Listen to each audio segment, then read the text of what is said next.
Buenos días, hermanos, ¿cómo están? Gracias a Dios, un gusto verles, qué bueno que nos damos cita. Desde temprano, puntuales, hoy una bajita asistencia a la iglesia, pienso que puede ser el frío.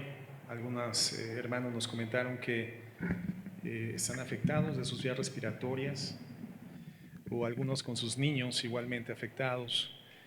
Y de acuerdo al aviso que acabamos de dar por vía de la hermana Claudia, pues esas son las medidas que debemos de tomar si percibimos que tenemos algún tipo de molestia en la garganta, alguna afectación en vías respiratorias. Pues lo conveniente es que si tienes síntomas manifiestos, permanezcas en casa, vayas al médico y te recuperes. En caso de que sea algo leve y no tengas síntomas manifiestos, bueno, puedes venir obviamente a la congregación con tu cubrebocas.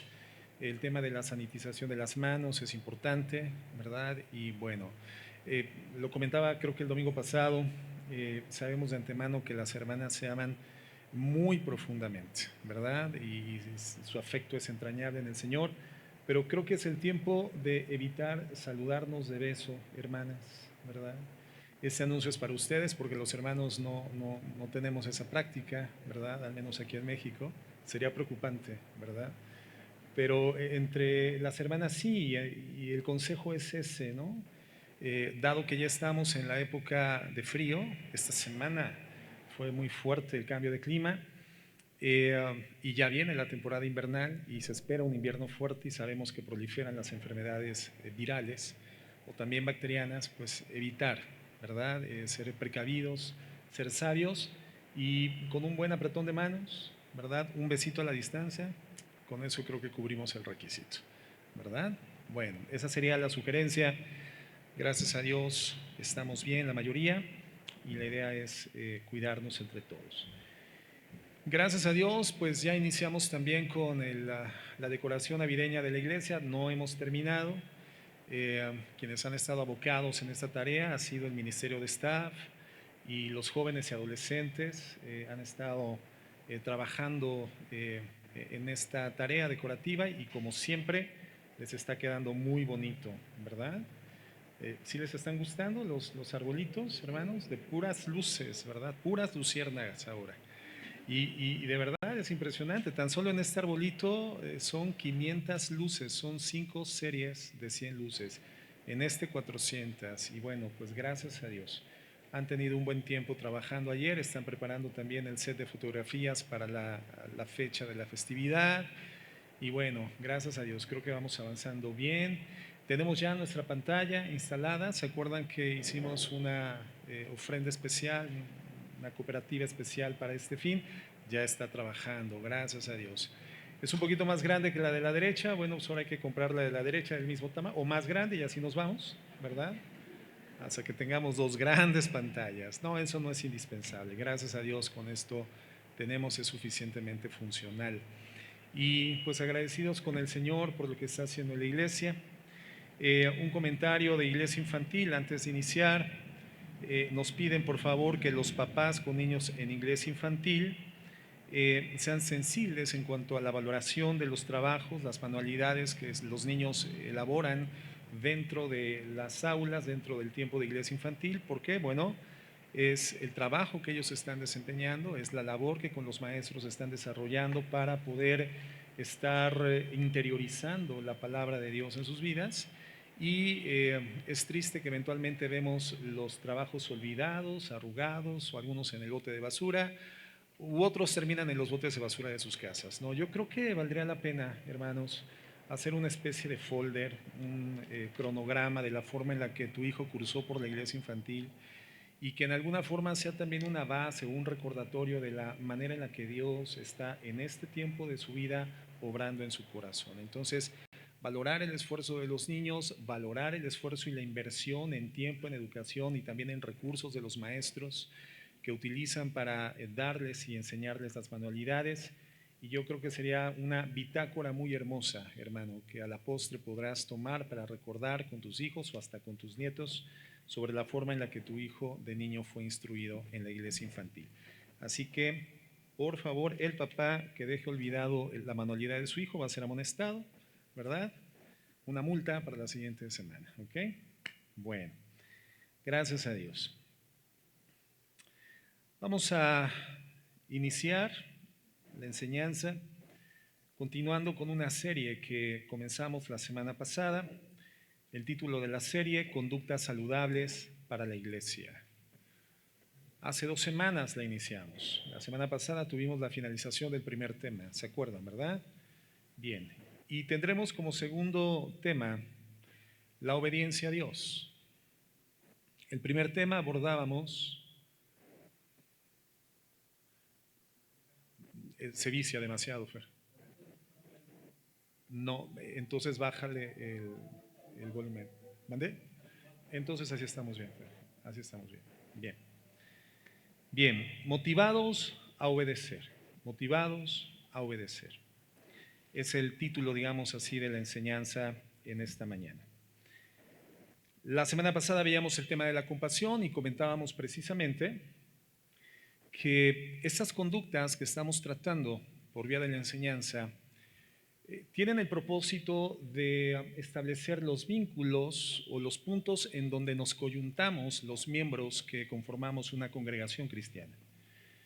La Biblia dice comparativamente, en una forma analógica, que somos el cuerpo de nuestro Señor Jesucristo. Y entendemos que esto es una analogía, digamos que es una metáfora, una forma de llevarnos a la comprensión precisa y objetiva de cómo es que tiene que vincularse cada miembro del cuerpo de Cristo una vez que ha sido redimido por la gracia, de qué manera nos unimos, nos coyuntamos para poder desarrollar tareas complejas asignadas por Dios. La tarea más compleja y la más importante que el Señor nos ha legado, no hay duda, es la predicación del Evangelio de la Gracia y la constitución de nuevos discípulos que sigan a nuestro Señor Jesucristo. Pero juntamente con estas, el Señor nos ha legado una gran cantidad de tareas, una gran cantidad de funciones.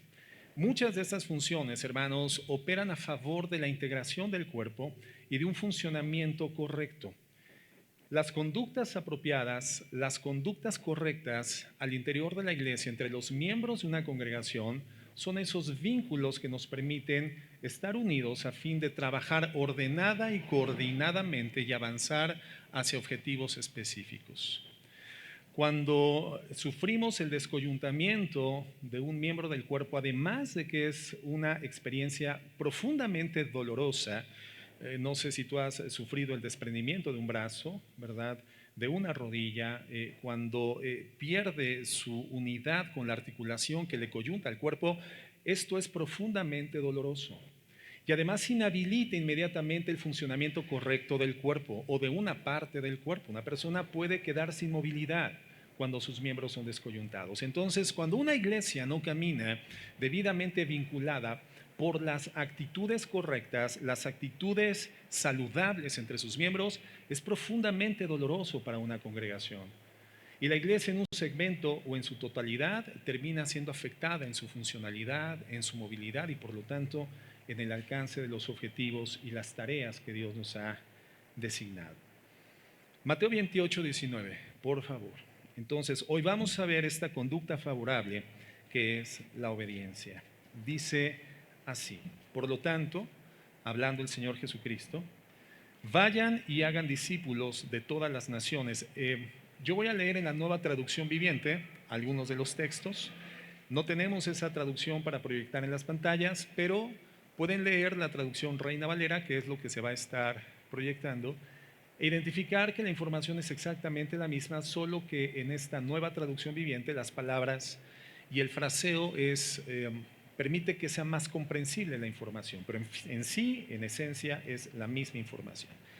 Entonces dice Mateo 28, 19, por lo tanto, vayan y hagan discípulos de todas las naciones, bautizándolos en el nombre del Padre y del Hijo y del Espíritu Santo. Enseñen a los nuevos discípulos a obedecer todos los mandatos que les he dado. Y tengan por seguro esto, que estoy con ustedes siempre hasta el fin de los tiempos.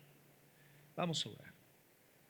Señor, en el nombre de Jesús, queremos en esta mañana bendecir tu nombre y exaltar tu majestad.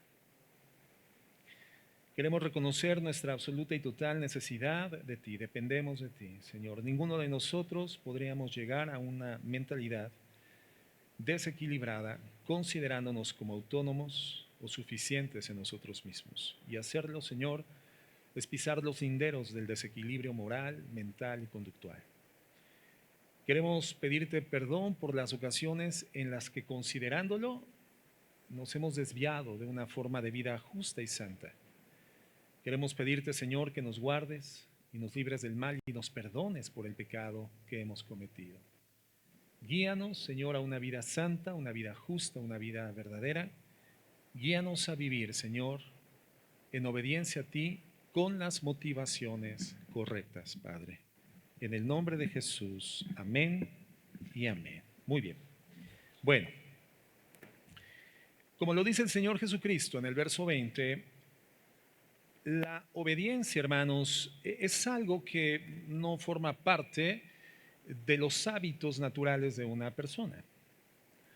La obediencia es algo totalmente distante, disociado de nuestra forma de pensamiento natural.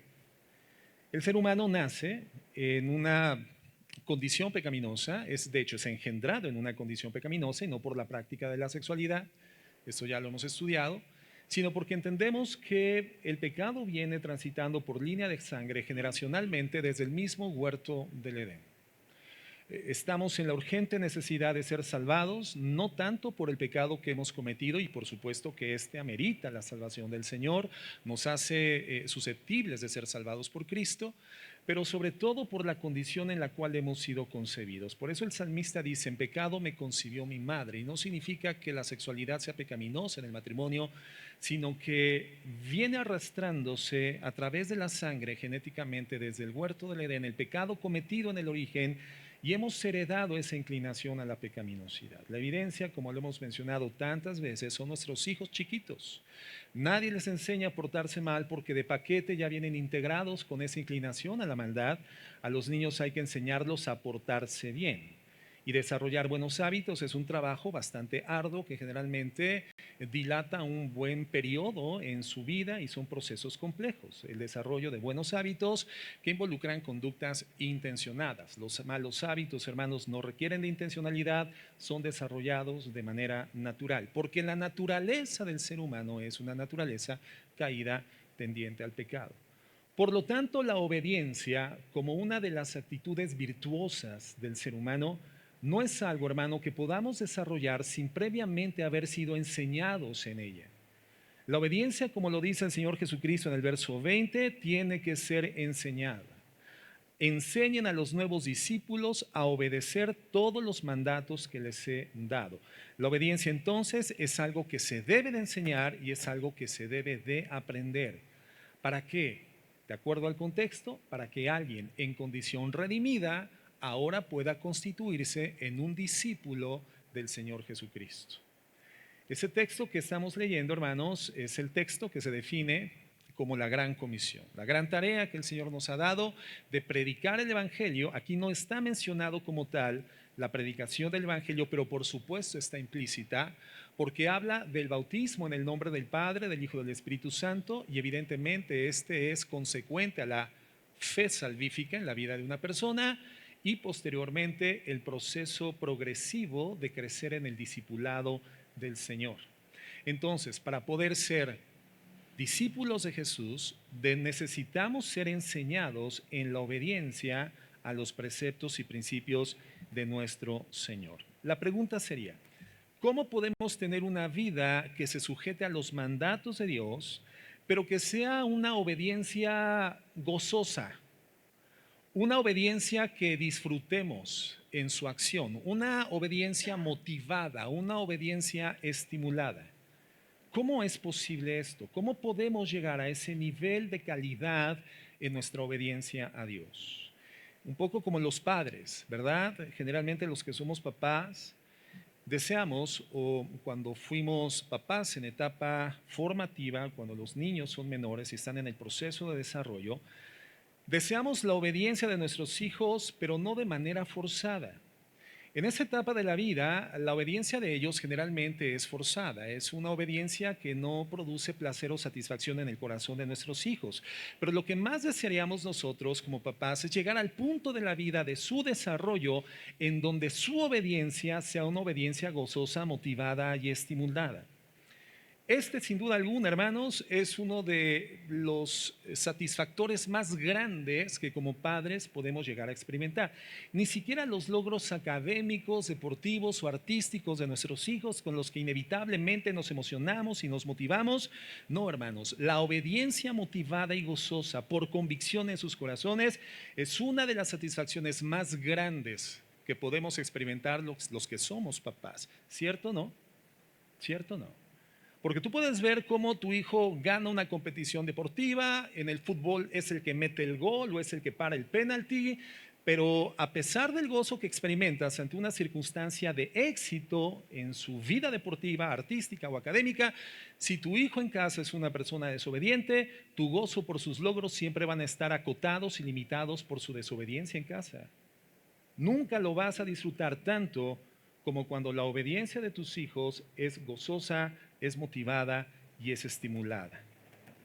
Entonces, hermanos, esta obediencia a la que se refiere el Señor Jesucristo se refiere, por supuesto, en todos los aspectos de nuestra vida, en el ámbito general de nuestra existencia, tanto en los efectos particulares como en los efectos generales. Fíjate lo que dice Primera de Pedro 1:15.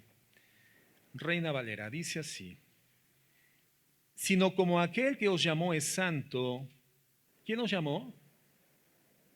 Dios. ¿A través de quién? De Jesucristo. ¿Y cómo es Dios y cómo es Jesús? Santo. Sino que como aquel que os llamó es santo, sed también vosotros santos en cuántas áreas de nuestra manera de vivir, en toda nuestra manera de vivir. Significa entonces que nuestra obediencia como discípulos, hermano, no debe de dejar nada fuera. Nuestra vida completa debe de estar sometida a la palabra de Dios, a los valores de Dios y a los preceptos de Dios, enteramente. Y cuando la Biblia está hablando de ser santos en toda nuestra manera de vivir, fundamentalmente se refiere a dos aspectos o a dos cosas que engloban la totalidad de nuestra vida. En primer lugar, ser moralmente puros, y eso lo entendemos de manera inmediata. La santidad está asociada directamente a la pureza, pero también significa ser diferentes al mundo. Tener una vida de reserva para los propósitos de Dios, una vida reservada para la consagración al Señor, y por lo tanto eso garantiza la pureza y garantiza una diferenciación fundamental en nuestra forma de vida en relación al mundo. ¿Cómo? La Biblia dice, así como Dios es santo.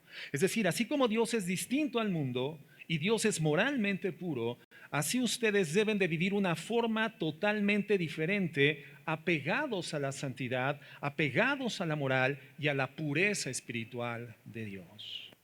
Entonces, los cristianos estamos llamados a pensar y a proceder, hermanos, de manera diferente y de forma pura, en todas las formas, en nuestros matrimonios, en nuestra paternidad, en la forma de guiar e instruir a nuestros hijos, en el uso de nuestro dinero, en la forma en la cual nos vinculamos en relaciones personales, sentimentales o sociales, en la forma en la cual trabajamos o hacemos negocios, en el rol que ocupamos en la sociedad y en la vida, con nosotros mismos y en todo lo demás, de una manera bíblica, de una forma diferente y de una forma pura.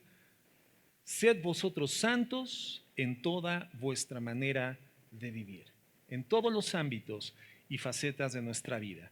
La palabra de Dios entonces demanda ser aplicada en todo. La vida cristiana, lo hemos comentado, no se trata de asistir a la congregación, no consiste en cantar unas canciones de adoración o de alabanza. No se trata de tener algunos tiempos durante la semana en forma devocional en algunos momentos o de orar antes de consumir los alimentos. Eso no es, hermano, la vida cristiana, aun cuando son efectos que forman parte de la vida cristiana.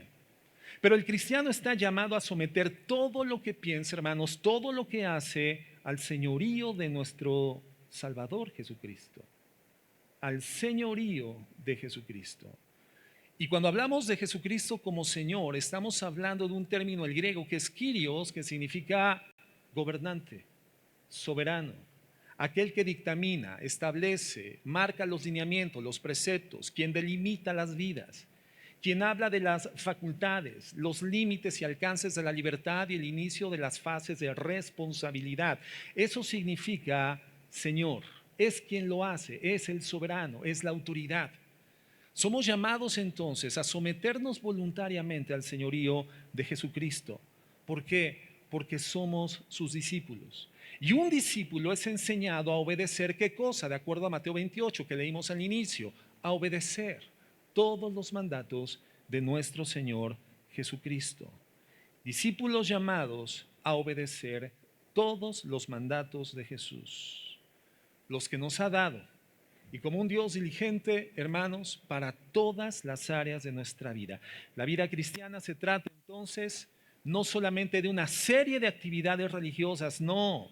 Se trata de vivir de una forma diferente, distinta al mundo. La forma en la que el mundo anda y piensa no es nuestra manera de pensar, no es nuestra manera de vivir, no son los modelos, no son los hábitos, no son las costumbres, no son las acciones que nosotros adoptamos, las vemos a la distancia, de hecho vivimos al interior de esa cultura, pero nosotros no las absorbemos, nosotros no las interiorizamos, nosotros no las adoptamos.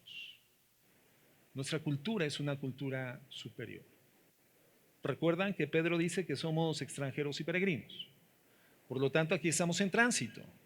Un extranjero y un peregrino transita por la tierra, pero no vive en los lugares por los que transita, acampa el tiempo necesario para poder continuar progresando al día siguiente, pero no se establece, no vive, no adopta, no toma las costumbres, simplemente va en tránsito. Bueno, nosotros, hermanos, estamos en tránsito, no somos llamados a consumir lo que el mundo produce. Nuestro consumo es por lo que el cielo nos ofrece, por lo que la palabra de Dios nos otorga para alimentarnos, vivir y modelar nuestra manera de pensar. La vida cristiana entonces, hermanos, se trata de vivir como Cristo dice que debemos de hacerlo. Primera de Juan 2:3. Primera de Juan 2:3 dice, podemos estar seguros, voy a leer en la Nueva Traducción Viviente yo. Podemos estar seguros de que conocemos a Dios si obedecemos sus mandamientos. Si alguien afirma, yo conozco a Dios, pero no obedece los mandamientos de Dios, es un mentiroso y no vive en la verdad. Pero los que obedecen la palabra de Dios demuestran verdaderamente cuánto lo aman. Fíjate lo que está diciendo. Los que obedecen la palabra de Dios demuestran verdaderamente cuánto lo aman. Así es como sabemos que vivimos en Él. Los que dicen que viven en Dios deben de vivir como Jesús vivió. Entonces, ¿qué encontramos en esto?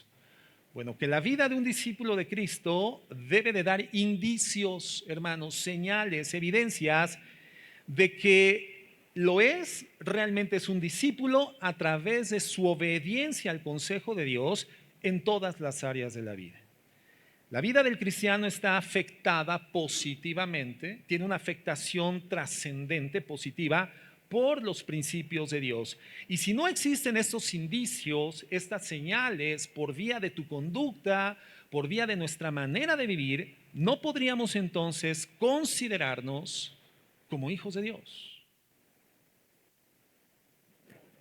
La Biblia es clara y está diciendo que lo que detecta la sociedad como el factor distintivo de alguien que es diferente como ellos no son y puro como ellos no son, es que obedecemos a Dios. Lo que se detecta en el mundo espiritual, hermanos, los ángeles que están gravitando en el medio ambiente invisible, evidentemente no vemos, pero sabemos que hay una actividad invisible espiritual en el mundo, ángeles, demonios. Esa actividad intensa que se da en el ámbito ingrávido de lo invisible y que nos rodea, hermanos, está atento a poder detectar este tipo de señales, indicios y evidencias entre las personas que caminan y deambulan en el mundo para poder detectar este es un hijo de Dios, este no es un hijo de Dios. Y lo que nos permite ser distinguibles espiritualmente y visiblemente como hijos de Dios es nuestro nivel de obediencia al Señor. Ahora, la Biblia no dice que debemos de ser infalibles en la obediencia, sino que somos hijos de Dios y por lo tanto debe de existir una fuerte inclinación interna, para honrar y complacer y honrar a nuestro Dios. Eso es importante identificarlo. La Biblia no dice que debemos de ser perfectos en la obediencia. Cuando la Biblia nos habla de la perfección como una parte integral de nuestra vida, no está hablando de ser infalibles, nos está hablando de ser completos. Eso significa perfección en el griego en algunas partes del Nuevo Testamento. Cuando Cristo nos llama a ser perfectos, no nos llama a ser infalibles, nos llama a ser completos. Lo hemos comentado.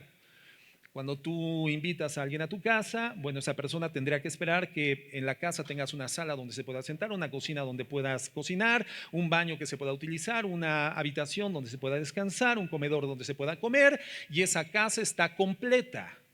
Bueno, eso es en acepción lo que representa la palabra perfección para un cristiano, que esté completo espiritualmente para poder ser funcional en todas las áreas de su vida. Pero cuando nos habla de obediencia, hermanos, no nos está hablando entonces de ser infalibles, sino que está hablando de esa condición interna, producto de la redención en Jesucristo, que nos inclina a existir de una forma distinta, honrar a Dios, complacer a Dios en toda nuestra forma de vivir. Juan 17:6 dice así: el Señor Jesucristo orando al Padre en la última cena en relación a sus discípulos: he manifestado tu nombre a los hombres que del mundo me diste, tuyos serán y me los diste y han guardado tu palabra. ¿Qué significa que guardaron su palabra? Significa que fueron obedientes. Eso es lo que significa guardar la palabra, ser obediente a la palabra de Dios. Y Jesús está orando por esos 12 discípulos, 11 los que quedaban en ese momento, en ese aposento alto, en esa santa cena última del Señor Jesucristo, y dice el Señor: Padre, los hombres que del mundo me diste, tuyos eran, me los diste y han guardado tu palabra. Es decir, han sido obedientes. Ahora, la pregunta que surge si hemos hecho una lectura de los evangelios sería: ¿de verdad eran obedientes? ¿De verdad eran personas que de manera infalible guardaron la palabra de Dios? Hermanos, sabemos que Juan y Jacobo, momentos antes, un día antes, estaban peleando por las posiciones que iban a distribuirse en el reino de los cielos y ya estaban demandando posiciones de privilegio para ellos. Sabemos que Pedro, hermanos, momentos después se entrega a Jesucristo, y todos los demás en Getsemaní terminan huyendo cuando el Señor se entrega voluntariamente a la guardia del Sanedrín. Entonces, ¿qué sabemos de ellos? Que no eran perfectos. Más adelante, hermanos, vemos cómo todos dejan al Señor Jesús. Entonces, ¿a qué se refiere Cristo cuando dice han guardado tu palabra, hermanos? ¿A qué se refiere?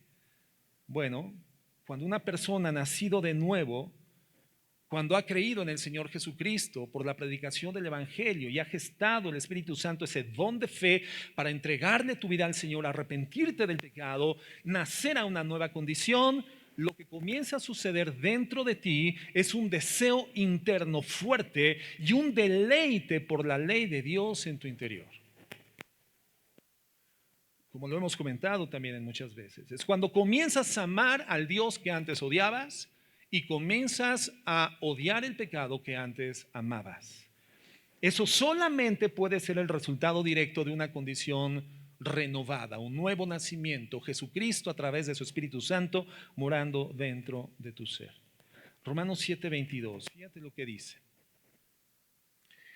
Dice: porque según el hombre interior me deleito en la ley de Dios. ¿Por qué hoy ya nos deleitamos en la ley de Dios? Tú eres un hijo del Señor, has sido redimido por la gracia, creíste en el mensaje del Evangelio, el Señor ha dado un nuevo nacimiento dentro de ti. Entonces ya existe un deleite dentro de ti por los preceptos de la ley de Dios, y se refiere a la ley moral y se refiere a los preceptos de nuestro Señor Jesucristo. En mi hombre interior me deleito en la ley de Dios. Pero después dice en el 23, ojalá y quedara, ¿verdad? Pero avanza al 23 y dice: pero veo otra ley en mis miembros que se revela contra la ley en mi mente y que me lleva cautivo a la ley del pecado que está en mis miembros. Entonces, el mejor diagnóstico, hermanos, para identificar si tenemos rasgos de arrepentimiento o de conversión es que nuestra vida se caracteriza por una vida de obediencia a Dios. Pero el hecho, hermano, de que se caracterice por la obediencia no significa, hermanos, que no vaya a continuar existiendo cierto nivel de pecado en nuestra vida. Pero el pecado, hermano, ya no es nuestro signo distintivo. El pecado ya no es la señal que nos distingue, ya no es la característica en nuestra vida. Lo que nos identifica ahora es una fuerte inclinación, un fuerte deleite por la ley de Dios, una fuerte inclinación por ser fieles a Él. Y también cuando pecamos, experimentamos un dolor interno. Lo que le pasó a David siendo un hombre conforme al corazón de Dios, ¿te acuerdas? ¿Qué fue lo que sucedió? Él peca, pero cuando finalmente es confrontado y su conciencia despierta al nivel profundo de pecaminosidad que había cometido, entonces dice la palabra de Dios que él se arrepiente profundamente. Hay un llanto interno en su corazón, hay una inclinación al arrepentimiento y un deseo ferviente a la obediencia a Dios. Entonces entendemos que un hombre conforme al corazón de Dios no es un hombre infalible, es un hombre humillado delante de Dios y que reconoce humildemente su pecado, se arrepiente delante del Señor y va avanzando en la vida cristiana, va progresando en la vida cristiana. Entonces, si tú has estado lidiando con esta pregunta, ¿seré cristiano, no seré cristiano? ¿Seré salvo, no seré salvo? Bueno, tú podrías preguntarte, ¿tu vida se caracteriza por el pecado o se caracteriza por la inclinación a agradar y a obedecer a Dios? Podrías también preguntarte, cuando tú pecas, ¿hay un deseo fuerte, dominante de arrepentimiento dentro de ti o no? Porque si es así, entonces el Espíritu de Dios es muy probable que sí esté dentro de ti, produciendo dolor al pecar y guiándote, inclinándote al arrepentimiento después de pecar. Y después de arrepentirte, fortaleciéndote hacia la obediencia para poder agradar a Dios y dándote una fuerza que cada día es más perceptible dentro de ti. Pero es innegable, hermanos, hay una lucha entre los deseos de la carne y los deseos del Espíritu. Es por eso que Dios no nos pide que seamos infalibles en la obediencia, pero es innegable, es inevitable, hermanos, que esa existencia divina al interior de nosotros nos vaya inclinando, nos inclina, nos impele, nos propulsa, nos empuja, nos lleva, nos conduce, nos jala hacia la obediencia. Gálatas 5:17. Fíjate lo que dice, cómo lo expone tan claramente la Biblia. Dice así: porque el deseo de la carne es contra el espíritu. ¿A quién le está hablando? No le está hablando a la gente del mundo, hermano, porque la gente del mundo no tiene al Espíritu Santo dentro de sí. La gente del mundo solamente es habitada por una naturaleza, la naturaleza carnal, la naturaleza pecaminosa. El Hijo de Dios ha nacido a una nueva naturaleza espiritual y entonces es alguien habitado por dos naturalezas, una naturaleza carnal y una naturaleza espiritual. Antes de Cristo teníamos una sola naturaleza y por eso, hermano, patinábamos, caminábamos, corríamos, nos revolcábamos, hermano, nos aventábamos en el pecado y disfrutábamos el pecado, planificábamos el pecado y nos gozábamos. Si acaso un poquito de sensación de resquemor por causa de una conciencia cada vez más cauterizada, si acaso cierto remordimiento que después de 2 respiros profundos nuevamente volvías a la tranquilidad. Hoy existe una naturaleza que antes no existía dentro de nosotros y dice, porque el deseo de la carne es contra el espíritu y el del espíritu es contra la carne. Hoy tenemos un deseo interno que es el deseo del Espíritu Santo. Pero estos dos deseos se oponen entre sí para que no hagamos lo que nosotros quisiéramos hacer.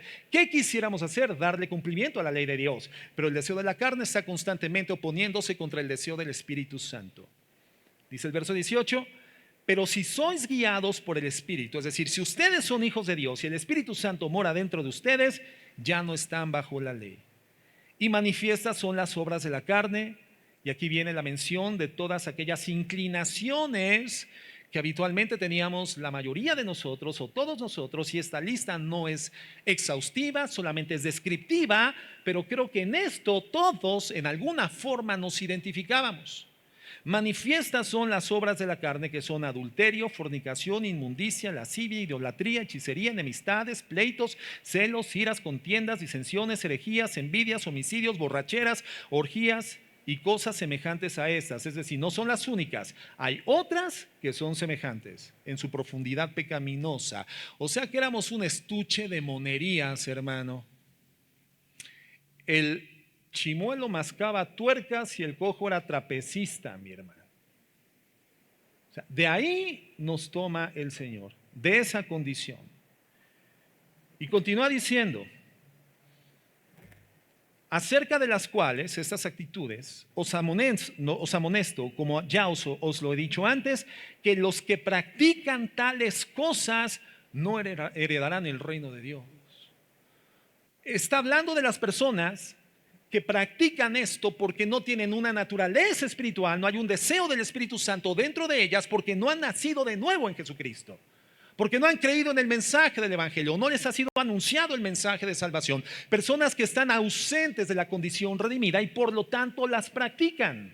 Es su forma de vida, es su habitualidad, es lo que hacen. Despiertan pensando esto, continúan el día proyectando y planificando cómo cometer esto, y el final del día, hermano, duermen con tranquilidad una vez que lo han cometido. Practican tales cosas. Estas personas no heredarán el reino de Dios, no por lo que hacen, sino por la naturaleza que les impele, les inclina, los propulsa y los jala a hacer estas cosas. No porque sean pecadores o no porque pequen, sino porque su naturaleza es una naturaleza pecadora. Nosotros pecamos, hermanos, porque hay una naturaleza interna que es lesiva, que es negativa y que continúa caída. Pero esas personas, hermanos, que no heredarán el reino de Dios, solamente tienen esa naturaleza carnal. Verso 22. Mas el fruto del Espíritu, o sea, pero en aquellos que también está la naturaleza del Espíritu Santo, los que han nacido de nuevo, en aquellos hay un fruto del Espíritu Santo. Y el fruto de los hijos de Dios, las señales distintivas, los rasgos característicos, las evidencias, es el amor, el gozo, paz, paciencia, benignidad, bondad, fe, mansedumbre, templanza. Y contra tales cosas no hay ley. Entonces, ¿cuál es la realidad que se ve en un hijo de Dios? Una persona que ha nacido de nuevo, una persona que ya es salva. Dice el verso 24, los que son de Cristo han crucificado la carne con sus pasiones y sus deseos. O sea, sí, continúa habiendo una inclinación, por supuesto que sí, y esas inclinaciones son terribles porque competen a lo que acabamos de leer en el verso 19. Claro que en algunos continuará una inclinación al adulterio, a la fornicación, a la inmundicia, a la lascivia, enemistades, pleitos, disensiones, borracheras, homicidios, etcétera, etcétera. Hermanos, pero si eres de Cristo, has crucificado estos deseos, estas pasiones, estas inclinaciones, esto que te jala con tus pasiones y deseos. Y cuando una persona era llevada a una cruz y era crucificada, ¿qué pasaba con esa persona después de un tiempo? No existe registro histórico de algún crucificado que después de 2 días se haya bajado y dicho, ay, qué adolorido, estoy embarado. Sí me arden esos clavos y sí quedaron las marcas en mis tobillos de esas sogas que me amarraron fuertemente al madero, pero bueno, un par de semanas, un paracetamol, yo creo que me voy a sentir un poco mejor. ¿Quién sobrevivía a la cruz, hermanos? Nadie. ¿Qué pasaba con la gente que era llevada a una cruz? Toda moría. ¿Qué significa entonces cuando la Biblia dice que si somos de Cristo hemos crucificado estas cosas? No se pueden bajar vivas de la cruz, hermano. No pueden continuar teniendo vigencia dominante en tu vida. La inclinación puede ser que la sigas teniendo, pero no puede ejercer dominio y gobierno porque tú has decidido por el poder del Espíritu Santo hacerlas morir en una cruz todos los días. Cualquiera que quiera ser mi discípulo, dice el Señor Jesucristo, niéguese a sí mismo, cargue su cruz y sígame. Y esa cruz que el Señor nos dice que debemos de cargar es para hacer morir algo. Es para hacer morir las inclinaciones a los pecados que nos llevan a una vida de desobediencia a Dios. Los deseos de la carne, hermano, van a continuar oponiéndose a los deseos del Espíritu, pero en esa confrontación de deseos domina y progresa cada vez más y vence más la obediencia a los deseos del Espíritu. La convicción de obedecer y de agradar a Dios. Gálatas 5:25 dice, si vivimos por el Espíritu, entonces andamos también por el Espíritu. ¿Quién termina ganando en la vida de un hijo de Dios? ¿La carne o el Espíritu? El Espíritu. ¿Es fácil? No. No es fácil.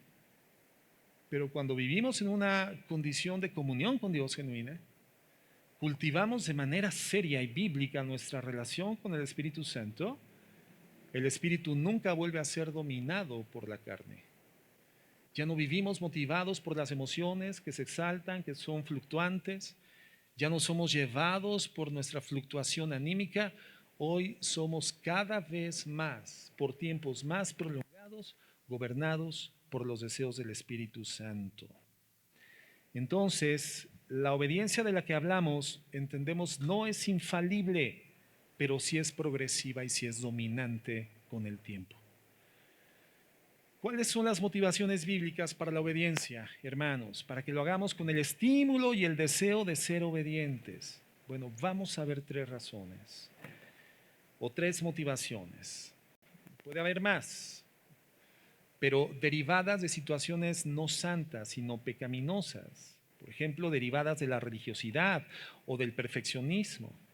Pero en estos casos, aunque la obediencia pueda ser visible en una persona, si la motivación es equivocada, el Señor dice, me obedeces, pero tu corazón está totalmente lejos de mí. Es decir, si vemos una persona obedeciendo a Dios, pero en su interior lo que está haciendo, lo está haciendo por miedo a los hombres, miedo a las consecuencias, o por quedar bien con la gente, o por religiosidad, o por ser el más piadoso en apariencia delante de los demás, o por superioridad espiritual, o por orgullo, Cristo le dice claramente, estás haciendo lo correcto, pero tu corazón está lejos de mí. Aunque haces lo bueno, tu motivo es maligno, por lo tanto también se pervierte tu obediencia. Recuerda que para que las cosas sean plenamente lícitas ante Dios, los fines no solamente los fines deben de ser buenos, sino también los medios y las motivaciones. Si los medios y las motivaciones no son buenas, aun cuando los fines sí, hermano, queda invalidado de parte de Dios. Por eso Cristo le dice sin problema a estas personas en aquel día, ¿verdad? Que vendrán con el Señor. Señor, hicimos cosas buenas. En tu nombre echamos fuera demonios. ¿Eso será bueno o malo, hermanos? Es muy bueno. En tu nombre sanamos enfermos. ¿Será bueno o será malo? Eso será muy bueno. En tu nombre hicimos muchas cosas y el Señor les contestará, pero apártate de mí, pecador, hacedor de maldad, porque no te conozco. Hicieron cosas buenas que se vieron pervertidas porque sus motivaciones y medios no fueron correctos. Entonces, si tu intención de ser obediente es porque tienes una inclinación al legalismo, a la religiosidad, a la superioridad espiritual, el lucimiento personal, eso no tiene validez, hermano, delante del Señor. Entonces, vamos a ver las razones válidas y legítimas. Las cosas que sí son el sustento de una obediencia que le agrada a Dios. En primer lugar, el amor por Dios. Primer motivador a la obediencia al Señor, amor por Dios. Cuando yo actúo según la voluntad de Dios, motivado por amor. Y lo amo, ¿por qué podemos amar a Cristo, hermano? ¿Qué genera nuestro amor por Cristo? Porque antes no amábamos a Cristo y hoy sí amamos a Cristo. ¿Qué ignorábamos de Cristo en el pasado? ¿Por qué Cristo ocupaba en nuestra mente solamente un espacio secundario en los anales antecedentes de la historia, de nuestra historiografía, de nuestras perspectivas sobre la vida pasada? ¿Por qué? Porque no teníamos conciencia real de lo que Cristo había hecho por nosotros. Pero cuando tú te enfrentas por vía de la iluminación del Espíritu Santo en el fundamento del Evangelio, lo que Cristo, siendo Dios, hecho carne, hizo por nosotros, entonces es inevitable que comienza a generarse dentro de ti un amor a Dios. Lo amamos por lo que ha hecho. Y lo que ha hecho es el Evangelio. Es decir, el Evangelio es el propulsor, por así decirlo, es el cañón que dispara al cristiano a una vida de obediencia. El Evangelio. Mientras más reflexionamos y meditamos en el Evangelio, hermano, más impulso y más ímpetu tiene nuestra obediencia a Dios. El amor a Dios tiene como fundamento el Evangelio. Antes no obedecíamos a Dios porque no le amábamos. No obedecíamos a Dios porque no le amábamos. Y no le amábamos, ¿por qué? Porque no lo conocíamos. El principio es que nadie puede amar a alguien que no conoce. Hoy llega un señor gordo, ¿verdad? Con barba y calvo. Y tu padre te abandonó cuando tenías 2 años de edad. Y hoy te abraza por la espalda y te dice, hijo, yo soy tu padre. Pero tú jamás lo has visto. ¿Tú qué vas a decir? O sea, de entrada dices, ¿quién eres? Llamas a seguridad, alguien me está atacando. No, hijo, es que te amo. Pero ¿usted quién es? Soy tu padre. ¿Y qué espera que yo haga? ¿Cuál espera usted que sea mi reacción? No lo conozco. No lo puedo amar. Nadie puede amar a alguien a quien no conoce. Y si el amor a Dios es el principal motivador de nuestra obediencia al Señor, si no conocemos a Dios, no lo amamos y por lo tanto, hermano, no lo obedecemos. El segundo motivador es la fe en Dios, en lo que nos ha dicho, en lo que nos ha prometido. Entonces obedecemos a Dios porque amamos a Dios, pero también porque confiamos en Dios. Y estamos seguros de lo que Él ha dicho, y lo que ha dicho Él lo va a hacer.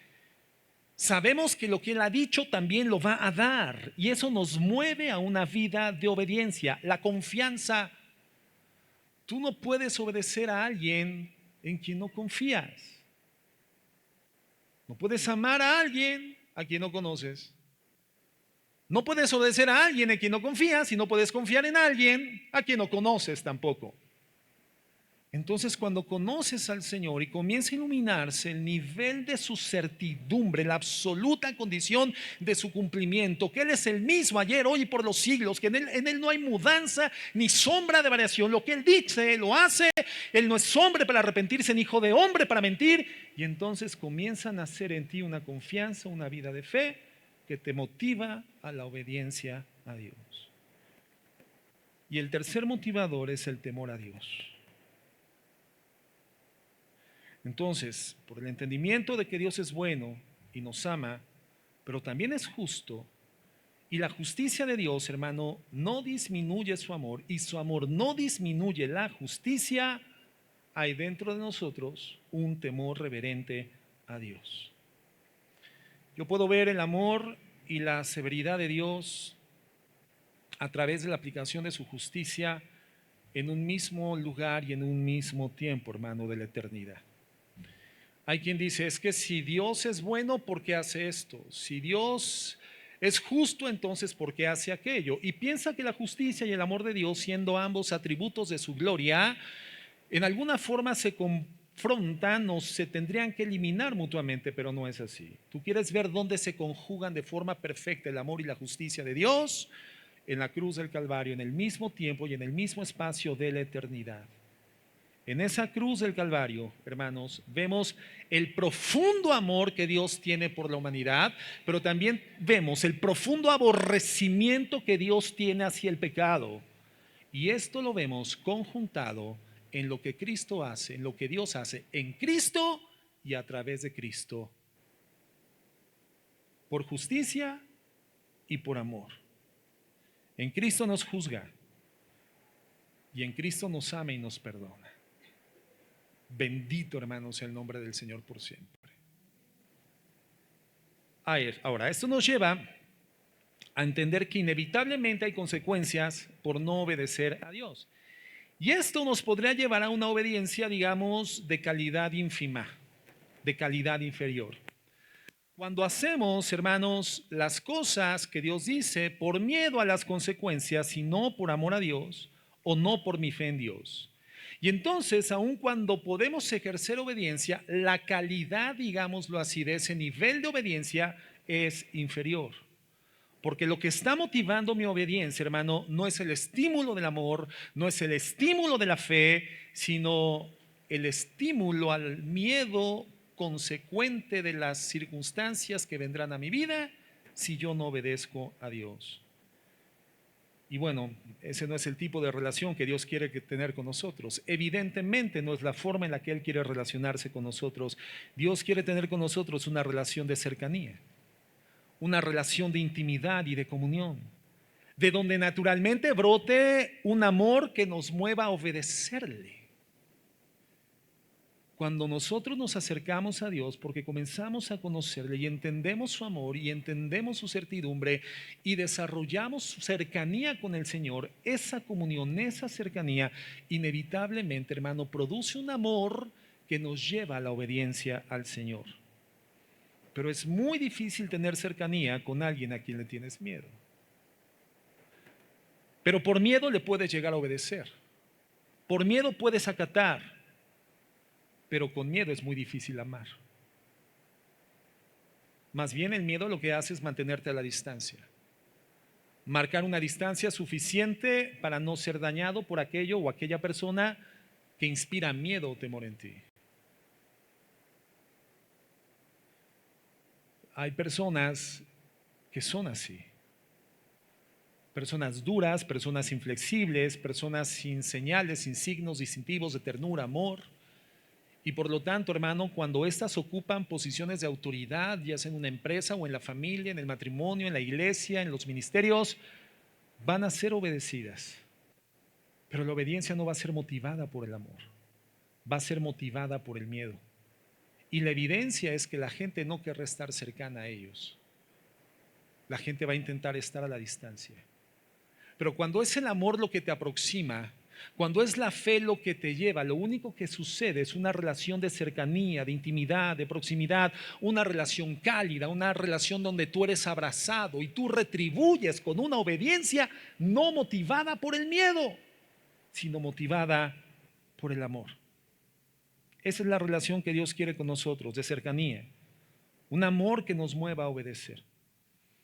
Pero bueno, si te falta amor, el temor, saber que Dios es justo y todopoderoso, pues finalmente termina siendo también una motivación.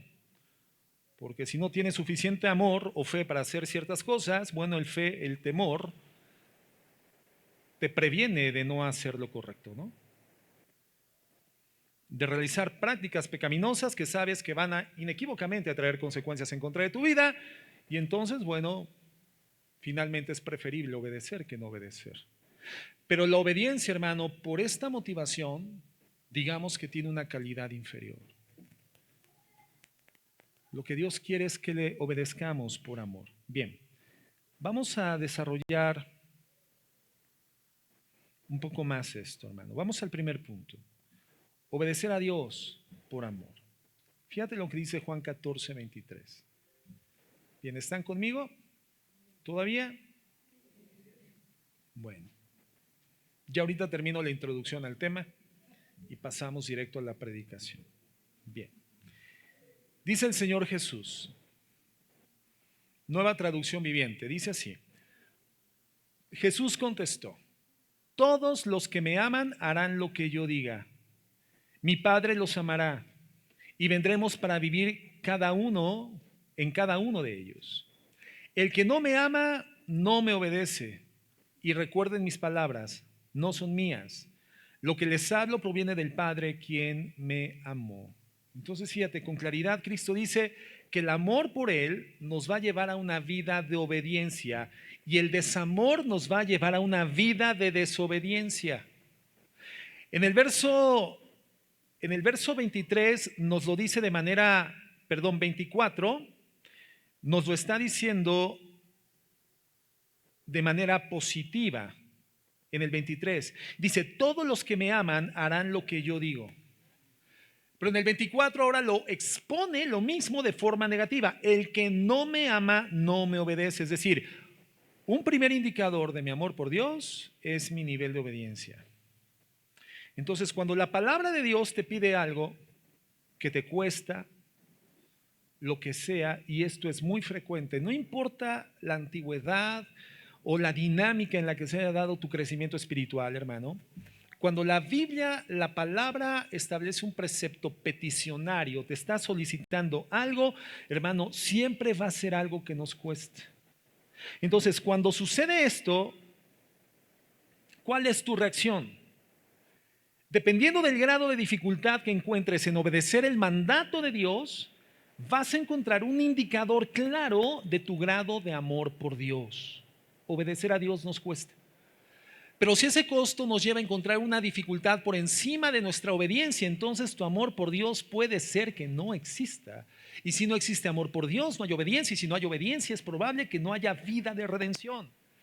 Pero si el precepto, aun cuando me cueste, me impele por el deseo del Espíritu sobre el deseo de la carne a obedecer a Dios, aun cuando me cueste, pero soy impulsado a gobernar ese costo, entonces tengo un indicador de que estoy progresando en amar a Dios. Un ejemplo, a ver, las mamás, cuando se dan cuenta de que el hijo va a la primaria corriendo, llegó a tiempo, ¿verdad? Pero regresas a casa después de dejar a tu hijo y en la mesa del comedor encuentras el sándwich, la lonchera. ¿Qué hacen las mamás? Agarran la lonchera, hermano, y salen corriendo a la escuela. Y llegan y las puertas cerradas, las rejas cerradas, tocan el timbre, tocan con una moneda, ábranme, ábranme, hasta que sale el portero o el prefecto y le entregas el sándwich, porque una madre que ama, hermano, no puede soportar la idea de que el hijo no esté bien alimentado, no soporta la idea de que llegue el tiempo del recreo y el niño tenga hambre, los demás compañeritos coman y su niño no tenga que comer. Eso hace una mamá que ama, ¿cierto o no? ¿Cuántas mamás han hecho esto? Y cuando llega el niño a la escuela o vas por ella, por él, generalmente ya se te olvidó. ¿Te costó o no te costó? Claro que te costó. ¿Fue difícil? Claro que fue difícil. Tenías el tiempo contado, hacer la comida, tender las camas, arreglar la casa, tener todo listo para la tarde. Pero sin importar esas cosas, tu amor por tu hijo te impele a hacer algo que te cuesta, sin importar el costo, porque lo que importa es el amor que te motiva a hacer algo a favor de aquel a quien amas. Y cuando te encuentras una mamá que dice, ya dejó, chamaco descuidado, pa' que se le quite, ahora no se lo llevo. Bueno, si tu hijo va en la preparatoria o en la universidad, bien haces. Digo, ya es hora de que sea responsable, ¿verdad? Pero si tu hijo está en la primaria y piensas eso, no hay muchas evidencias visibles, no hay señales, signos distintivos de que realmente le ames. El mismo amor, hermanos, que lleva a un papá a esforzarse trabajando duro y de forma seria. ¿Es difícil trabajar, papás? ¿Es arduo? ¿Es desgastante? ¿Cuesta trabajar? ¿Sí o no? A ver, papás. ¿No hay papás? ¿Sí? ¿O están tan cansados que ya no pueden levantar la mano? Es que es tan difícil trabajar y hoy es domingo, pastor.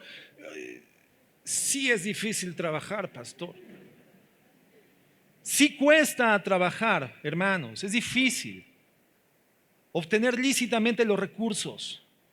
Pero qué placer, hermanos, es para quien ama a su esposa y a sus hijos poder ir al supermercado y tener los recursos suficientes para poder abastecer la despensa. Qué placer siente un padre cuando tiene la oportunidad de comprarle zapatos a sus hijos o darle a su esposa lo que necesita básicamente para su atención. Dar lo que nos cuesta, hermano, es un placer, pero cuesta trabajo, es difícil, es cansado, hay dificultades, pero nada de eso está por encima del amor que me lleva a hacerlo por quienes amo. Cuesta, pero mi amor está por encima del costo. Pero el padre de familia que dice, no, es que trabajar es cansado trabajar. Y entonces ve el trabajo como algo fastidioso, difícil, desagradable y prefiere no trabajar o lo hace inconsistentemente o irresponsablemente. Hermano, esa persona no es alguien que ame, se ama a sí mismo, pero no puede decir que ama a su esposa o a sus hijos. Porque si los amara vencería el trabajo, lo difícil, el obstáculo que representa ganar lícitamente el dinero para experimentar el placer de abastecer con dignidad dentro del hogar. Entonces, cuando la palabra de Dios, hermano, te pide algo que te cuesta, lo que sea, el grado de dificultad que encuentres en obedecer un mandato de Dios es un claro indicador de tu grado de amor por Dios. Lo que Dios nos pide siempre nos cuesta tiempo, recursos, sacrificio, dedicación. Siempre. Pero si aparte o a pesar del nivel de dificultad que esto infiere, que esto representa, tú lo haces, entonces tienes un signo distintivo. Estás obedeciendo a Dios. Pero no solamente lo estás obedeciendo motivado por el amor. Un ejemplo que es muy usado porque es fácil ilustrar con esto, el tema del yugo desigual. Fíjate, vamos allá, 2 de Corintios 6:14. 2 de Corintios 6:14. Dice lo siguiente. Nueva traducción viviente, dice así: no se asocien íntimamente con los que son incrédulos. No se unan con los incrédulos en yugo desigual, dice la Reina Valera. Bueno, no se asocien íntimamente con los que son incrédulos. ¿Cómo puede la justicia asociarse con la maldad? ¿Cómo puede la luz vivir con las tinieblas? ¿Qué armonía puede haber entre Cristo y el diablo? ¿Cómo puede haber un creyente asociándose con el incrédulo? ¿Y qué clase de unión puede haber entre el templo de Dios y los ídolos? Pues nosotros somos el templo de Dios viviente. Como dijo Dios, viviré en ellos y caminaré entre ellos, yo seré su Dios y ellos serán mi pueblo. Entonces, cuando obedecemos este mandamiento, hermano, estamos dando una evidencia de nuestro nivel de amor, nuestro grado de amor por Dios. Y no solamente en las relaciones sentimentales entre los jóvenes o las personas que no están casadas, hermanos, aunque no sean tan jóvenes, pero ese es un verso que constantemente, frecuentemente se argumenta para hablar sobre el tipo de relaciones que se tienen que establecer sentimentalmente para aspirar al matrimonio conjunto. Por ejemplo, o sea, a un joven le dices: oye, ¿cómo te vas a vincular en un proyecto matrimonial con alguien que no comparte tu mismo yugo, tu misma fe? Es una enseñanza desigual. ¿Y qué vas a hacer cuando él quiera llevarte hacia la práctica de sus rituales mundanos y tú quieras permanecer fiel a Jesucristo? O sea, no hay coyuntamiento, no hay vinculación, no hay integración. Va a ser muy doloroso, como cuando un miembro se descoyunta del otro, y va a ser muy difícil poder progresar. Prácticamente imposible, a menos que renuncies a tu yugo. Y si tú renuncias a tu yugo, pues tu yugo no era Cristo. Pero no solamente en eso, hermano. Por eso leo la Nueva Traducción Viviente, porque lo dice claramente. Dice: no se asocien íntimamente con los que son incrédulos. No lo hagas. En los negocios, por ejemplo, no te asocies con los incrédulos. No, pastor, mire, lo que pasa es que es una buena persona, mi socio. Mire, yo lo conozco desde que íbamos al kinder, desde chiquitito, somos amigos. O bueno, pastor, lo que pasa es que yo no tengo los recursos para poder acceder a ese negocio importante. Es un buen negocio y si no lo hago con él, aunque sea un incrédulo, me quedo sin la posibilidad de hacer el negocio. Sí, pero ¿qué vas a hacer cuando ese socio busque la forma de evadir impuestos? Y mienta, oculte o meta gastos que no son reales y haga lo que no debe de ser. ¿Qué vas a hacer cuando llegues a ese punto? Porque él lo va a hacer. Porque el yugo es diferente, la enseñanza es diferente, porque su mente no está renovada, porque tiene una sola naturaleza y es la carnal. No tiene una vida del Espíritu que lo detenga, que lo frene, que lo jale en un sentido contrario. Tú sí. ¿Y qué va a suceder?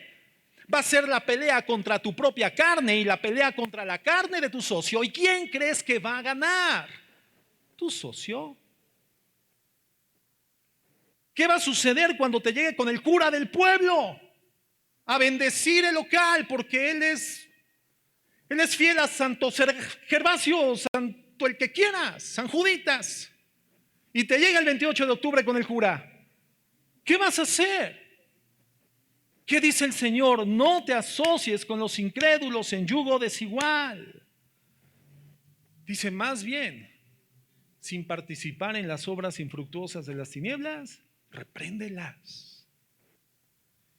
Y reprenderlas no significa que le digas al socio: yo te reprendo, te ato en el nombre, y te vas y te echo y te descabezo y atado al infierno, al fondo del abismo. No, no es eso, hermano. No es eso. Reprender es hablar la verdad en contra de la mentira. Eso es. Cuando tú reprendes a un hijo, ¿qué haces? Hijo, eso que hiciste no estuvo bien, es incorrecto, las consecuencias son estas. Lo amonestas, como lo veíamos la semana pasada, con una actitud compasiva. Eso es reprender. Entonces no solamente no tendrás que participar, sino tendrás que enseñarle por qué no puedes asociarte con él, sea quien sea. Pero pastor, es que para mí que es mi último tren. Ya no veo más en la estación, pastor. No quiero que me digan Penélope. Y además se ve que es un buen muchacho. Y además ya casado yo me encargo de convertirlo y ya sabes todas las cosas que dicen. El Señor dice, no se puede. No es posible. Y generalmente ese tipo de demandas que son preceptos bíblicos, mandatos del Señor, cuestan. ¿Cuestan o no? Claro que cuestan. Y el grado de dificultad que encuentres en obedecer un mandato es un gran indicador del grado de amor que tienes por Dios. Obedecer sus mandamientos, hermano, prueba nuestro grado de amor por Dios. Entonces, la primera motivación para la obediencia es el amor. Mientras más amamos a Dios, más obedecemos de manera inmediata. Deja esto, lo dejo, Señor, porque te amo. Por eso, mientras más difícil te resulte obedecer, bueno, tu amor a Dios está en cuestionamiento y tiene que ser revisado. Y eso lo vamos a ver, por supuesto que sí. En segundo lugar, decíamos que un buen motivador es la fe. Fíjate lo que dice Hebreos 11:7. Estoy llegando a la parte final de la enseñanza. Obviamente este tema lo continuaremos la siguiente semana. Pero quiero que revisemos este segundo motivador correcto para la obediencia a Dios. Porque ese es el punto. No solamente obedecer, sino hacerlo con amor, con gozo, motivados, estimulados. Es la mejor manera de obedecer. Hebreos 11:7 dice, fíjate, ¿por qué? Por la fe, Noé, cuando fue advertido por Dios, es Reina Valera, acerca de cosas que aún no se veían, con temor preparó el arca en que su casa se salvase, y por esa fe condenó al mundo y fue hecho heredero de la justicia que viene por la fe. Y después habla de Abraham. Por la fe Abraham, siendo llamado, obedeció para salir al lugar que había de recibir como herencia y salió sin saber a dónde iba. Y si nosotros vamos a Hebreos 11:1, nos damos cuenta de qué es la fe. Dice, la fe es pues la certeza de lo que se espera y la convicción de lo que no se ve. Eso es la fe. Y en el verso 7 dice, por la fe, cuando Noé fue advertido por Dios acerca de cosas que aún no se veían esas cosas de las que Dios le advirtió, y eso es la fe. La fe es la convicción de lo que no se ve. Y en el siguiente versículo, en el 8 dice, y Abraham salió sin saber a dónde iba, en la parte final, sin saber a dónde iba, Abraham obedeció. Tampoco lo veía, hermano. No lo tenía y no lo veía. Bueno, vemos entonces que estos dos hombres se movieron porque confiaron en Dios. De hecho, sabemos por el relato de Noé y por el relato de Abraham que ninguno de ellos tenían en ese momento una relación con Dios. Abraham no conocía a Dios, hermano. Cuando el Señor se le revela, lo hace en Ur de los Caldeos, hermano, en Mesopotamia. Y Abraham a partir de ese momento comienza a conocer a Dios poco a poco, pero más adelante, pasados los años, ofrece a su hijo Isaac en obediencia, en sacrificio a Dios. Hablando de la gran relación que Abraham en ese momento ya había desarrollado con Dios. Una relación de confianza que le permitió obedecer a Dios por la fe. Y cuando Dios le pide a su hijo Isaac, dice la Escritura que él creyó en esperanza contra esperanza. Dos esperanzas ahí. Y no era mi esposa, hermano. porque ella no contiende. Dos esperanzas. ¿Cuáles? La esperanza de que, bueno, el Señor me prometió que a través de Isaac serían multiplicadas mis generaciones como las estrellas del mar, incontable como la arena que está a la orilla del mar, las estrellas del cielo, perdón, dije del mar. Bueno, también hay estrellas en el mar, hermano, pero no son tantas, ¿verdad?, como las estrellas del cielo y la arena del mar. Y entonces lo que sucede es que él tiene esa esperanza, pero la otra esperanza es que tengo que obedecer a Dios y presentarle en sacrificio a Isaac, mi hijo, mi unigénito. Y entonces, ¿qué es lo que vence la obediencia por la fe? ¿Y cuál es el resultado? ¿Cómo es llamado Abraham? ¿Cómo lo conocemos? ¿El padre de qué? El padre de la fe. Entonces vemos que la fe se mueve, hermanos. La fe, cuando existe, te mueve a la obediencia, a esa acción. Una fe que se mueve por cosas que no se ven y que no tienes, pero que Dios las prometió. Y conoces a Dios. Y ese es el fundamento. La fe no está relacionada con lo que yo anhelo, lo que yo quiero, lo que es mejor para mi vida. No, eso no es fe, hermano. Eso es arena movediza, eso es un falso paso de fe. Eso es brincar al vacío.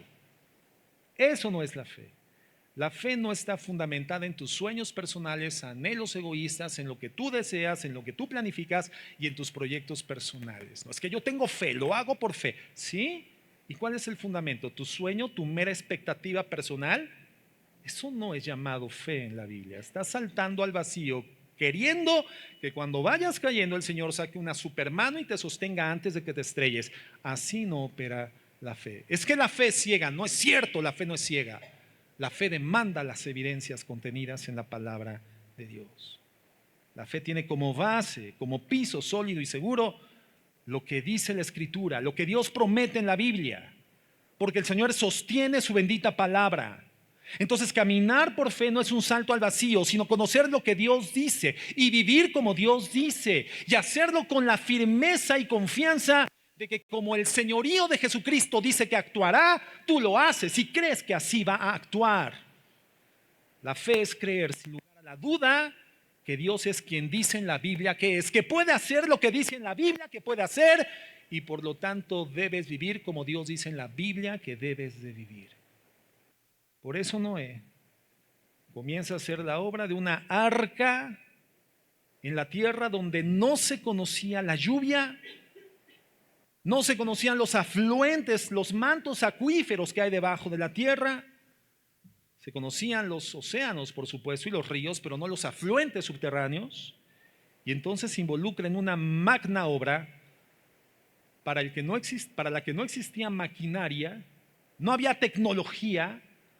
Un proyecto, hermano, que fue la burla de la sociedad, de sus contemporáneos por más de 100 años, y en el que posiblemente su misma familia obstaculizaba al principio. Y por más de 100 años, hermanos, se dedica a este proyecto, predica el juicio de Dios que venía sobre la tierra. Noé, hermano, no solamente tuvo fe en Dios, en el sentido de que Dios le iba a proteger en medio de este proceso, sino que tuvo también la fe y la confianza en que Dios iba a cumplir su promesa de juicio sobre la tierra. Y eso es parte de la fe en Dios. Creer que Dios va a cumplir las promesas de juicio que ha determinado y que menciona en su palabra. Un hombre de fe. Vemos a la fe actuando. Vemos a la fe moviéndose. La fe no te permite una vida estática. No te lo permite. La fe es un dinamo, es un motor, es una energía, algo que te propulsa a moverte en obediencia. Muchas veces, hermano, cuando pensamos acerca del juicio de Dios anunciado sobre los que no le conocen, por ejemplo, la condenación eterna, si nosotros lo creyéramos realmente, o sea, si tuviéramos fe en lo que dice la palabra de Dios, entonces eso tendría que movernos, activarnos, dinamizarnos. El dinamo de la fe en el juicio venidero de Dios en contra de los incrédulos tendrá que movernos ¿a qué? ¿A echarles gasolina para que Dios suelte el chispazo nada más? Paganos, impíos, incircuncisos, hijos de Moloch, se los va a tragar la tierra, ya los veo quemándose en el infierno por pecadores. ¿A qué nos mueve creer plenamente en el cumplimiento futuro del juicio de Dios sobre los incrédulos? ¿A qué? A evangelizar. A evangelizar. ¿Cuán importante es la evangelización en la vida de un cristiano? Pues ya ni tanto, pastor, porque yo ya creí en el evangelio. No, hermano. Entonces eres el cristiano de la colonia, el cristiano de la empresa, el cristiano de la escuela, el cristiano del vecindario, y con eso te place. No doy mal testimonio. Sí, pero no predicas el evangelio.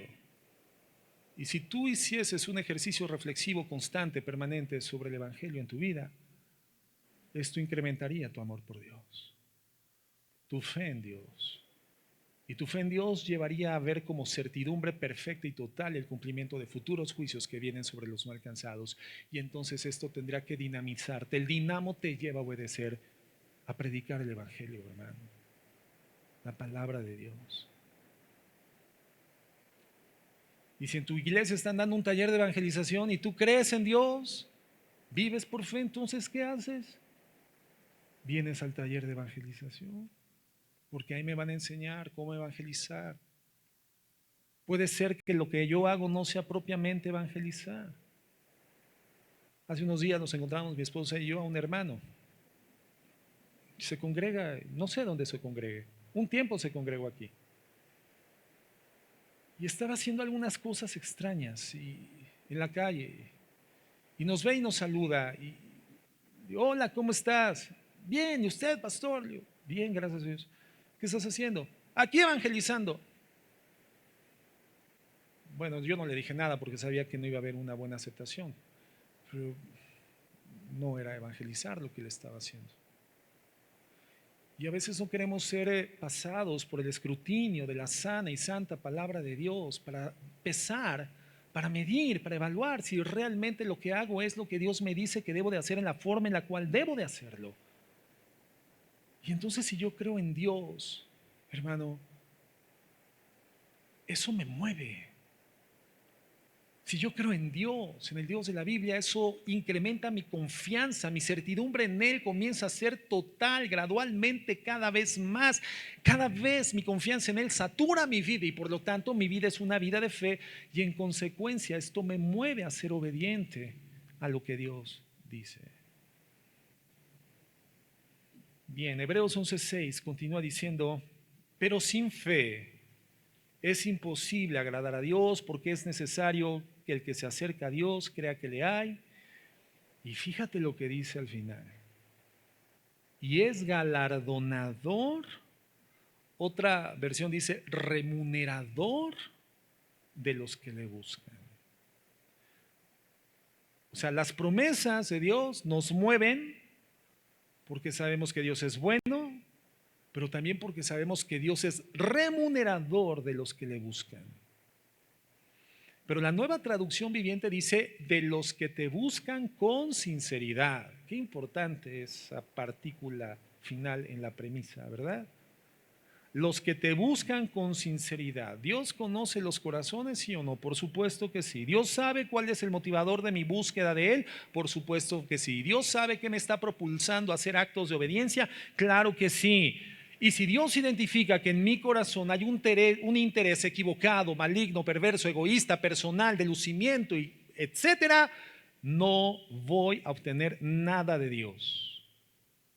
Porque Dios conoce el corazón y Dios no puede ser burlado.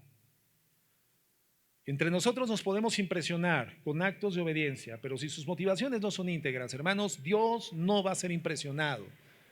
Y cuando lleguemos con el Señor con nuestro currículum y con la vastedad de acciones y con la bitácora, mi diario, Señor, aquí está todo lo que yo hice en obediencia por ti.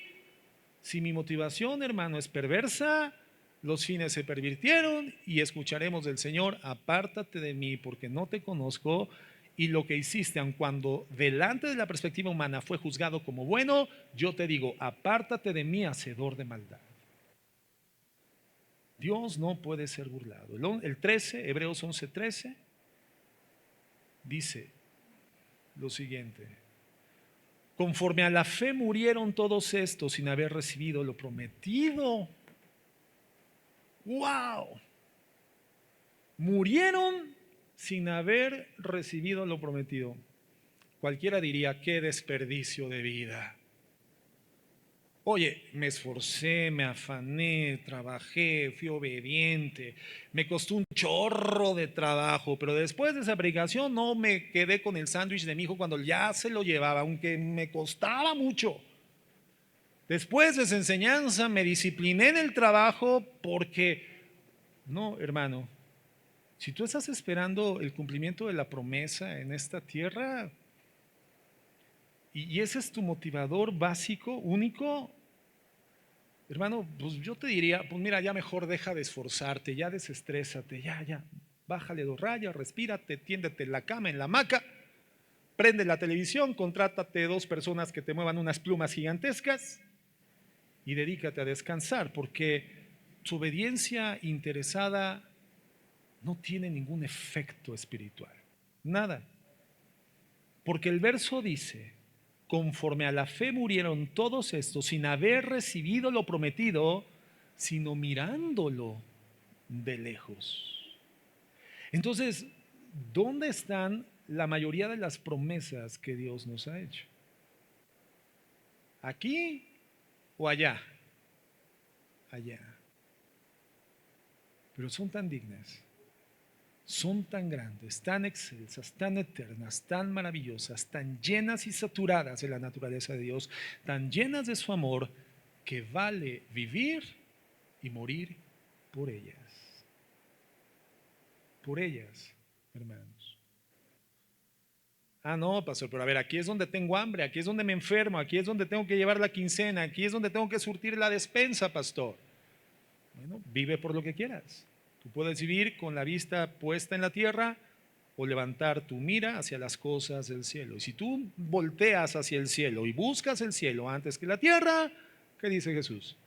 Todo por lo que te estás muriendo en la tierra, para mí son simples añadiduras. No tengo ninguna dificultad en dártelas si tu búsqueda es de mí. Lo miraron de lejos y creyéndolo y saludándolo y confesando que eran extranjeros y peregrinos sobre la tierra. Ese es el secreto, hermanos. Esa es la iluminación, ya no es un misterio. Mientras tú creas que naciste para vivir aquí eternamente, ya te perdiste. Pero si entiendes que por causa de tu redención te conviertes en eso, un extranjero, un peregrino, una persona en tránsito, una persona que va progresando, avanzando hacia una condición espiritual mayor, la patria definida como celestial. Y tu ciudadanía no es de la tierra, sino es del cielo. Y entonces entiendes que del mundo consumes lo que Dios en gracia te da para la subsistencia, pero nada más. Y de Dios vas a recibir en aquel día la herencia. Entonces, hermano, caminas motivado. Si aquí te traicionan, si aquí te defraudan, si aquí hablan mal de ti, si aquí te calumnian, si aquí crees que nadie te quiere, que todos te odian, que mejor te coman los pajaritos. Hermano, ¿qué tiene? No vivimos por lo físico. Aunque tu padre y tu madre te dejaren, con todo Jehová te recogerá. Entonces, si Dios es contigo, hermano, este mismo verso en la Nueva Traducción Viviente, estoy terminando, te lo quiero leer, dice, todas estas personas murieron aún creyendo lo que Dios les había prometido. Y aunque no lo recibieron, lo prometido, lo vieron desde lejos y lo aceptaron con gusto, conociendo en que eran extranjeros y nómadas aquí en este mundo. Entonces llama la atención cuando dice que aunque no lo recibieron, lo prometido, lo vieron desde lejos y lo aceptaron con gusto. Ellos sabían que eran, efectivamente, hermano, cosas futuras, venideras, porque vivieron por fe. Y la fe es la convicción de lo que no ves y la certeza de lo que no tienes, hermanos. Eso los movió. Eso movió a profetas como Elías, que vivió una vida sumamente complicada. Movió a profetas como Jeremías, hermano, Su misión profética fue señalar juicio, juicio, juicio de Dios. Vaya, le llamaban el profeta llorón. Pasó una gran parte de su ministerio llorando. Hombres que creyeron y obedecieron a Dios por las promesas. Viendo, dice Hebreos también, como al invisible. Se movieron en esa dirección, hermanos. Entonces, otra motivación importante para nuestra obediencia es la fe. Cuando nuestra obediencia es quejumbrosa o a medias o dilatoria, es una evidencia de falta de amor y de falta de fe. Volviendo al tema del yugo desigual, tenemos que entender, Dios no nos lo dice por maldad, porque no hay un ápice de maldad en Dios. Dios no es arbitrario, Dios los dice por nuestro bien. Entonces, si Dios me dice que no lo haga, si Dios me dice que renuncie a eso, si Dios me lo está pidiendo, aun cuando me esté costando, seguramente hay una buena razón detrás de esto que yo no veo, no tengo y no conozco. Entonces, lo que me resta es confiar en Dios. Yo espero en Él. Él es soberano, Él es infinitamente sabio. Yo reposo y descanso en su soberanía y en su sabiduría. Y mi vida se mueve hacia la fe, a la obediencia. Entonces, hermanos, esta es una actitud, es una conducta saludable para nuestra vida cristiana. Es una conducta saludable para nuestra interacción eclesiástica. Es una vinculación, es una coyuntura fundamental, una articulación fundamental para caminar como congregación, como iglesia y poder desarrollar las tareas internas y externas muy complejas que Dios nos otorga como cuerpo suyo en la tierra. La obediencia. Y encontramos dos importantes motivadores para la obediencia: el amor y la fe. El nivel de inmediatez que tenga nuestra obediencia, a pesar del nivel de costo que involucre, define mi nivel de amor y mi nivel de confianza en Dios. Pero también define mi cristianismo. No soy cristiano por ser obediente, sino porque Cristo me ha dado una nueva creación interna. Esa creación interna pelea contra los deseos de mi carne. Y aun cuando es fuerte la pelea contra la carne, siempre termina siendo dominante los deseos del Espíritu Santo en mi vida. Entonces, mi obediencia va a fallar. A veces tropezaré, pero la inclinación a obedecer, a honrar a Dios, va a ser mucho más grande que el costo de ser fiel y honrar a Dios. Y eso me da testimonio de que soy un hijo de Dios. Aunque es difícil, aunque cuesta, voy por encima del costo. La fe me mueve, el amor me mueve.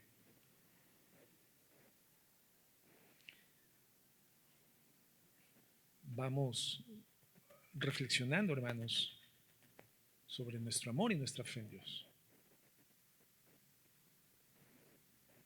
Aquí paramos hoy, pero vayamos reflexionando en esto durante la semana. Porque yo te aseguro, hoy mismo vas a recibir de parte de Dios un mandato. Hoy mismo todos vamos a recibir algo que involucrará renuncia. Ya deja eso. En tu forma de charlar, platicar, relacionarte, lo que dices, cómo bromeas, las cosas que atraen tu mirada, cómo te relacionas. Dios hoy nos va a decir, ya deja eso. ¿Cómo vamos a responder? ¿Qué nos tiene que mover a la obediencia? Y no simplemente decir, sí es cierto, ¿para qué fui hoy a la iglesia? Mira, hoy no hubiera ido, no lo hubiera escuchado, no me sentiría culpable, lo podría seguir haciendo con tranquilidad. No, entonces tu obediencia no vale.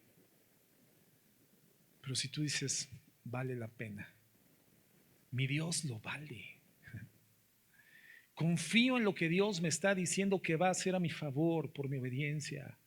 Entonces me mueve el amor y me mueve la fe. Dos motivadores, dos estímulos para la obediencia. Vamos a orar.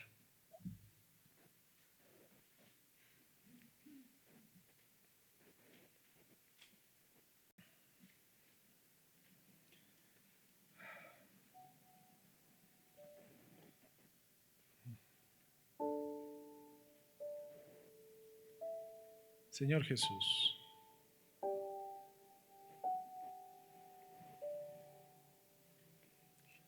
queremos bendecir tu nombre y exaltar tu majestad. Reconocer que tú eres Dios.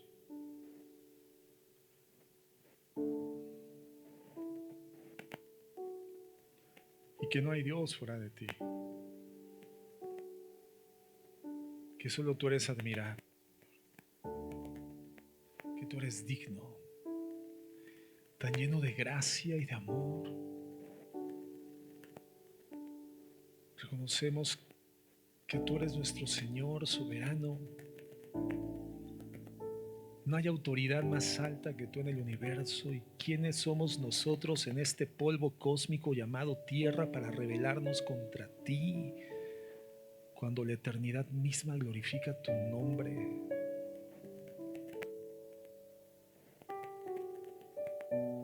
Señor, no solo quiero ser obediente, quiero ser obediente con gozo, con gratitud, con sacrificio, con trabajo, con entrega, pero con un amor y una fe que me muevan por encima de los costos. Lo dices por mi bien, lo estableces porque me amas. No quieres frustrarme la vida, Señor. Tú no eres arbitrario. Hay un gran bien detrás de esto, aun cuando yo no lo vea, es así.